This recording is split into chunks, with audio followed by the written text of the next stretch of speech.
திருமணமாகிவிட்டது, மாதவிடாய் நாட்கள் தள்ளிவிட்டது என்றால் உடனடியாக யூரின் பிரெக்னன்சி டெஸ்ட் பார்க்கிறார்கள். அதில் பாசிட்டிவ் என்று வந்துவிட்டால் மிகவும் சந்தோஷமான விஷயம்.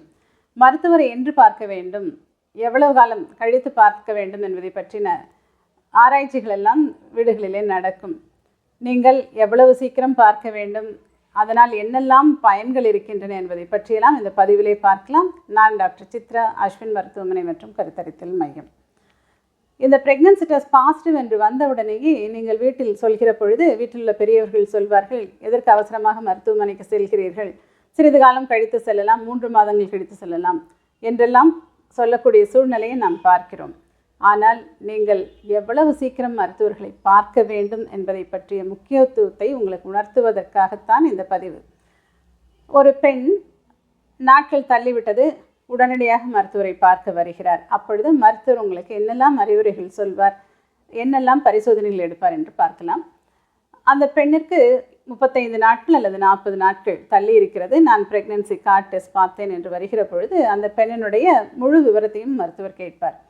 அவருடைய உயரம் என்ன, எடை என்ன, அவருடைய சாப்பாட்டு முறைகள் என்ன என்பதை பற்றிய கேள்விகளை எல்லாம் எழுப்புவார். நீங்கள் தெளிவாக அதையெல்லாம் சொல்ல வேண்டும்.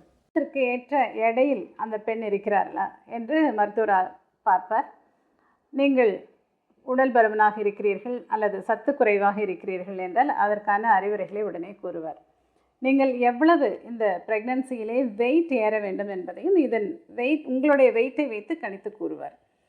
அடுத்ததாக உங்களுக்கு இரத்த பரிசோதனைகள் செய்வார். அந்த இரத்த பரிசோதனைகளில் மிக முக்கியமாக உங்களுடைய ஹீமோகுளோபின் அளவு எவ்வளவு இருக்கிறது. நமது தேசத்திலே கிட்டத்தட்ட 50% பெண்கள், கர்ப்பிணி பெண்கள் ஹீமோகுளோபின் குறைவாகத்தான் எங்களை பார்க்க வருகிறார்கள். இதனால் குழந்தைக்கு பெரிய பின்விளைவுகள் உண்டு. அபார்ஷன் ஆகலாம், குறை மாத குழந்தையாக பிறக்கலாம், எடை குறைவான குழந்தைகள் பிறக்கலாம். அதை உடனடியாக மருத்துவர் சரி செய்வதற்கான ஆலோசனைகளை உங்களுக்கு கூறுவார். அடுத்ததாக தைராய்டு பரிசோதனை கட்டாயமாக எடுக்க வேண்டும் என்று சொல்வார். அது தைராய்டு பரிசோதனையிலே கிட்டத்தட்ட 2-3% பெண்களுக்கு பிரச்சனை இருக்கிறது.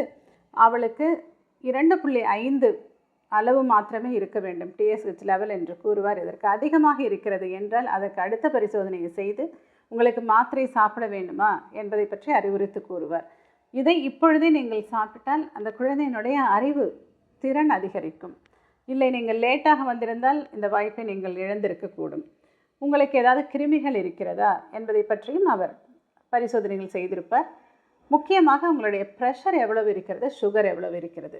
நமது தேசத்திலே அதிகமாக இரத்த கொதிப்பு உள்ளவர்களையும் சர்க்கரை நோய் உள்ளவர்களையும் நாம் பார்க்கிறோம். அப்பொழுது உங்களுக்கு இப்பொழுதே இருக்கிற அதிகமான சர்க்கரையோ அல்லது ப்ரெஷரோ இருக்குமானால் அதை கட்டுக்குள் கொண்டு வருவார். உங்களுக்கு அதுக்கு தேவையான மருந்துகள் கொடுத்து அந்த குழந்தையை வளர வைப்பார். ஒருவேளை உங்களுக்கு வருவதற்கு வாய்ப்புகள் இருக்கிறதா என்பதை பார்ப்பதற்கான பரிசோதனையும் செய்வார். அதிலே நம்ம மிகவும் முக்கியமாக பார்க்கக்கூடிய விஷயம் என்னென்றால், சர்க்கரை நோய் அதிகமாக உள்ள தேசம். இதை கட்டுக்குள் இந்த தேசத்திலே கொண்டு வர வேண்டும் என்றால் கர்ப்பிணி பெண்களுக்கு நாம் கரெக்டான நேரத்திலே பரிசோதனைகள் செய்து அவர்களை கட்டுக்குள், சர்க்கரையை அளவை கட்டுக்குள் வைத்திருக்கிற பொழுதுதான் பின்னால் பிறக்கக்கூடிய குழந்தை வளர்கின்ற பருவத்திலே சர்க்கரை நோய் இல்லாமல் வாழ்நாளிலே நலமாக வாழ முடியும் என்பதை ஆராய்ச்சிகள் கூறியிருக்கின்றன. ஒரு பெண்ணிற்கு 8 வாரத்திற்குள் சாப்பிட்டு 2 மணி நேரத்தில் இருக்கக்கூடிய சர்க்கரையினுடைய அளவு 110க்கும் குறைவாக இருக்க வேண்டும் என்று ஆராய்ச்சிகள் கூறுகின்றன. இதற்கு மேல் இருக்குமானால் குழந்தையினுடைய கணையமானது கிட்டத்தட்ட 10 வாரத்தில் அம்மாவின் வயிற்றில் உள் இருக்கும் பொழுதே வேலை செய்ய ஆரம்பிக்கிறது. அம்மாவினுடைய சர்க்கரை அளவு 110க்கும் மேலே இருக்கிறது அந்த 10 வார காலகட்டத்தில் என்றால் குழந்தையினுடைய கணையம் வேலை செய்து அம்மாவின் சர்க்கரையை குறைக்கும். எனவே அந்த கணையம் வேலை செய்து அது அதிக வலுவிற்கு உட்படுத்தப்பட்டால் பிற்காலத்திலே அந்த குழந்தை மிக இள வயதிலேயே சர்க்கரை நோயாளியாக மாறிவிடுவார்கள் என்று ஆணித்தரமான ஆராய்ச்சிகள் சொல்கின்றன. எனவே நீங்கள் 8 வார காலத்திற்குள் நீங்கள் மருத்துவரை பார்த்திருந்தால் இந்த குழந்தை பிற்காலத்தில் சர்க்கரை நோய் இல்லாமல் வாழக்கூடிய வாய்ப்பை நீங்கள் அளித்திருப்பீர்கள் என்பதை நீங்கள் உணர்ந்து கொள்ள வேண்டும். எல்லா அம்மாக்களுக்கும் டிப்சி பரிசோதனை என்று பின்னால் உங்களுக்கு சர்க்கரை வருமா என்பதை சொல்வதற்காக 75 கிராம் குளுக்கோஸ் கொடுத்து மருத்துவர் 2 மணி நேரத்தில் சர்க்கரை அளவை பார்க்கக்கூடிய பரிசோதனைகளும் நடக்கும். இவை அனைத்தும் 8 வார காலகட்டத்துக்குள் செய்திருந்தால் நீங்கள் அந்த குழந்தையினுடைய வாழ்க்கையிலே பொற்காசுகளை அள்ளி கொடுப்பதை போலதான் இந்த பரிசோதனை என்று நீங்கள் நினைத்து கொள்ள வேண்டும். ஏன்னால் உலகிலேயே அதிக லாபம் கொடுக்கக்கூடியது உடல் ஆரோக்கியம் என்பது உங்கள் அனைவருக்குமே தெரியும். அடுத்தது, உங்களுக்கு ப்ரெஷர் வருகிறது என்றால், கர்ப்ப காலத்தில் வரக்கூடிய ப்ரெஷர் அம்மாவின் உயிருக்கும் குழந்தையின் உயிருக்கும் எவ்வளவெல்லாம் ஆபத்துகளை கொடுக்கும் என்பது உங்களுக்கு தெரியும். இப்பொழுது அம்மாவின் வயிற்றிலே இருக்கக்கூடிய குழந்தை வளர்கிற பருவத்திலே நீங்கள் சென்றவுடனேயே ஜெஸ்டோசிஸ் ஸ்கோர் என்று ஒரு ஸ்கோரிங் சிஸ்டம் கொடுப்பார்கள். அதில் ஒரு ஆப் மாதிரி இருக்கும், கேள்விகள் இருக்கும், நீங்கள் கேள்விகளுக்கு பதில் எஸ் ஆர் நோ என்று இருக்கும். அந்த ஸ்கோர் 3க்கு மேலே இருக்குமானால் உங்களுக்கு ப்ரெஷர் இந்த கர்ப்பத்திலே வரக்கூடிய வாய்ப்புகள் இருக்கிறது என்று அர்த்தம். அதை வராமல் தடுப்பதற்காக மருத்துவர் உங்களுக்கு ஆஸ்பிரின் மாத்திரைகளை இரவு நேரத்தில் உண்ண சொல்வார், கால்சியம் மாத்திரைகள் கொடுப்பார். இப்படி நீங்கள் கொடுக்கின்ற அந்த அறிவுரை ஏற்றுக்கொண்டால் பிற்காலத்திலே உங்களுக்கு ப்ரெஷர் வராது, குழந்தை அதனால் பனிக்குட நீர் குறைவாகவும் அந்த குழந்தைக்கு வளர்ச்சி குறைவு பிரச்சனைகள் சரியாகும். உங்களுக்கும் இந்த ப்ரெஷரினால் வரக்கூடிய பல ஆபத்துகளிலிருந்து உங்களை தற்காத்து கொள்ள முடியும் என்பதை நீங்கள் உணர்ந்து கொள்ள வேண்டும். எனவே மிக முக்கியமான காலகட்டம் இது. 100 பேரிலே ஒருத்தர் அல்லது 2 பேருக்கு கர்ப்ப காலத்திலே கருப்பையிலே ஊன்றி வளராமல் கருக்குழாயிலேயே குழந்தை வளரலாம். அதற்கு எக்டோபிக் பிரெக்னன்சி என்று சொல்வோம். இந்த எக்டோபிக் பிரெக்னன்சி இருக்கிறதா, நார்மல் இடத்திலே வளர்ந்திருக்கிறதா என்பதையெல்லாம் 50 நாட்களிலே அவர் ஒரு ஸ்கேன் மூலமாக பார்த்து உங்களுக்கு ஆலோசனைகள் சொல்வார். ஒருவேளை உங்களுக்கு கருப்பையிலே இல்லை, கருக்குழாயிலே இருக்கிறது என்றால் கூட நீங்கள் சீக்கிரமாக மருத்துவரை சென்று பார்க்கிற பொழுது ஊசி மருந்து மூலமாகவே அதை கரைக்கக்கூடிய வசதிகளும் இருக்கிறது என்பதை நீங்கள் புரிந்து கொள்ள வேண்டும். உங்களுக்கு நல்ல நுணுக்கமாக பார்க்கக்கூடிய மருத்துவர், நீங்கள் புதிதாக ஒரு வீட்டிற்கு சென்றிருக்கிறீர்கள், அந்த வீட்டில் உங்களுடைய எளிமையாக நீங்கள் பழகக்கூடிய வாய்ப்பு இருக்கிறதா அல்லது நீங்கள் மன அழுத்தத்திலே இருக்கிறீர்களா என்பதை பற்றியும் புரிந்து கொள்வார், உங்களுடன் பேசுவார். அப்பொழுது நீங்கள் மன அழுத்தத்தோடு இந்த பிரெக்னன்சியை நீங்கள் கொண்டு சென்றால் அதனால் குழந்தைக்கு வரக்கூடிய ஆபத்துகள் மிக அதிகம். எனவே சந்தோஷமான அம்மா, சந்தோஷமான குழந்தை என்பதை நீங்கள் புரிந்து கொள்ள வேண்டும்.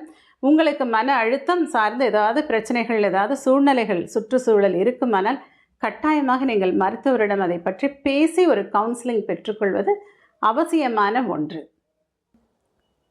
அந்த பெண்ணிற்கு 50 நாட்கள் ஆகிற பொழுது மருத்துவர் ஸ்கேன் பரிசோதனை எடுக்கும்படி சொல்வார். அதிலே குழந்தை கருப்பையில் உள்ளதா, 1ஆ 2ஆ, துடிப்போடு இருக்கிறதா என்பதை பற்றி விவரமும் தெரியும். ஒரு 100லே 7-8 பெண்களுக்கு துடிப்பு இல்லாமல் இருக்கலாம்.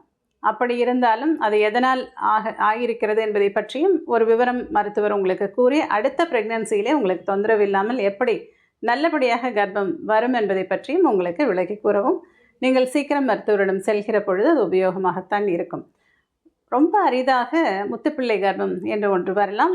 இதுவும் நாம் சுத்தம் செய்து கருவை கலைக்க வேண்டிய சூழ்நிலைகள் இருக்கும். இது மிக அரிதான சூழ்நிலை, குரோமோசோம் பிரச்சனையினால் வரக்கூடியது தான் இந்த முத்துப்பிள்ளை கர்ப்பம் என்பது. முக்கியமாக ஃபோலிக் ஆசிட் அண்ட் B12 மாத்திரைகள் மருத்துவர் எடுக்க சொல்வார்.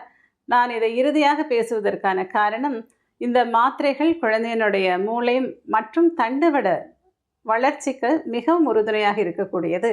ஆனால் இந்த மாத்திரைகளை நீங்கள் கர்ப்பம் ஆவதற்கு 3 மாதங்கள் முன்னதாகவே நீங்கள் எடுத்துக்கொண்டிருக்க வேண்டும் என்பது உங்களுக்கு புரிய வேண்டும். எனவே கர்ப்பம் வருகிறது, நாம் மருத்துவரை சீக்கிரம் சந்திக்கிறோம் என்பது ஒரு புறம். ஆனால் நீங்கள் கர்ப்பம் ஆகப் போகிறேன், எனக்கு என்னென்ன அறிவுரைகள் சொல்கிறீர்கள் என்றே நீங்கள் மருத்துவரிடம் ப்ரீ பிரெக்னன்சி கவுன்சிலிங்க்கு செல்ல வேண்டும் என்பதற்காகத்தான் இதை இறுதியாக நான் சொல்கிறேன். எனவே உங்களுடைய கர்ப்பகாலத்துக்கான ப்ரிப்பரேஷன் என்பது நீங்கள் கர்ப்பகாலத்திற்கு முன்னதாகவே மருத்துவரை அணுகி உங்கள் ஆலோசனைகளை பெற்றுக்கொள்ள வேண்டியது முக்கியம் என்பது உங்களுக்கு புரிந்தால் நீங்கள் கர்ப்பமானவுடன் சீக்கிரம் செல்ல வேண்டும் என்பதையும் எளிமையாக புரிந்து கொள்வீர்கள். இதில் இருக்கக்கூடிய பல நன்மைகள் உங்களுக்கு இப்பொழுது புரிந்திருக்கும். எனவே உங்களுக்கு பாசிட்டிவ் என்று வந்திருக்கிறது என்றால் உடனே மருத்துவரை பாருங்கள். ப்ரீ பிரெக்னன்சி கவுன்சிலிங் என்பது மிகவும் முக்கியமானது என்பதை உணர்ந்து கொள்ளுங்கள். இந்த பதிவிலே உங்களுக்கு ஏதாவது சந்தேகம் இருக்குமானால் நீங்கள் வாட்ஸ்அப்பில் கேள்விகள் கேட்கலாம் அல்லது நீங்கள் கமெண்ட்ஸ் பாக்ஸில் போடலாம். கட்டாயமாக இந்த வீடியோவை சப்ஸ்கிரைப் பண்ணுங்கள், ஷேர் செய்யுங்கள். அனைவருக்கும் எங்களது வாழ்த்துக்கள். நன்றி.